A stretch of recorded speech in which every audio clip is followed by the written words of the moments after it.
आप देख रहे हैं आपका अपना टीवी चैनल आरजे रमझाझर, जज्बात के रंग भरोसा के संग।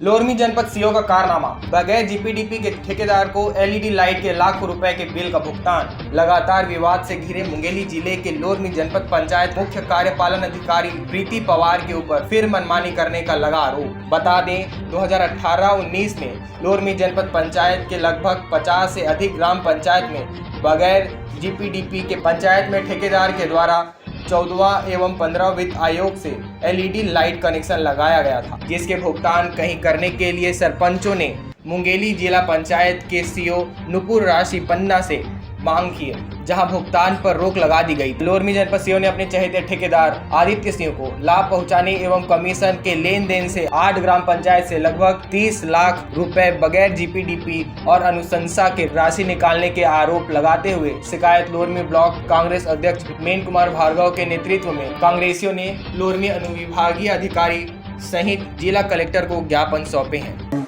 और कलेक्टर ये सब मिली भगत करके सरपंच के द्वारा बिना कोई आदेश के अवैध रूप से उनका पेमेंट 15वें वित्त से 14वें वित्त से किया जा रहा है,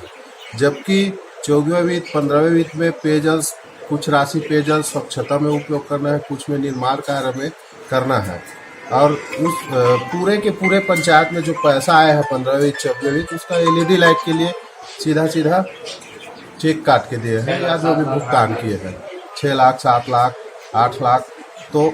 जैसे एलईडी लाइट के लिए पेमेंट किया जा रहा है, तो अन्य काम जो मूलभूत के काम है ग्राम पंचायत में उसकी राशि किया जाएगा। जानकारी मिली है कि पूर्व में सरपंचों के द्वारा 14वें वित्त आयोग या 15वें वित्त आयोग से बिना जीपीडीपी में एंट्री कराए काम संपादित किया है। इस संबंध में जनपद सीईओ हैं वो डिटेल बता सकते हैं, क्योंकि मैं उसमें डायरेक्टर तो हैंडलिंग नहीं करता हूं या फिर मेरे पास फाइल नहीं आती है कि वास्तव में जीपीडीपी में एंट्री हुआ था या नहीं हुआ था, काम हुआ है कि नहीं हुआ है, कितने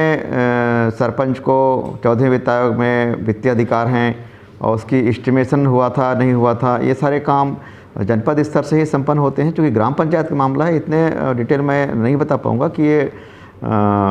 इसमें भुगतान ठेकेदार को किया जा रहा है वो उचित है या अनुचित है, काम हुआ है या नहीं हुआ है। तो जनपद पंचायत के सीईओ ही बता पाएंगे।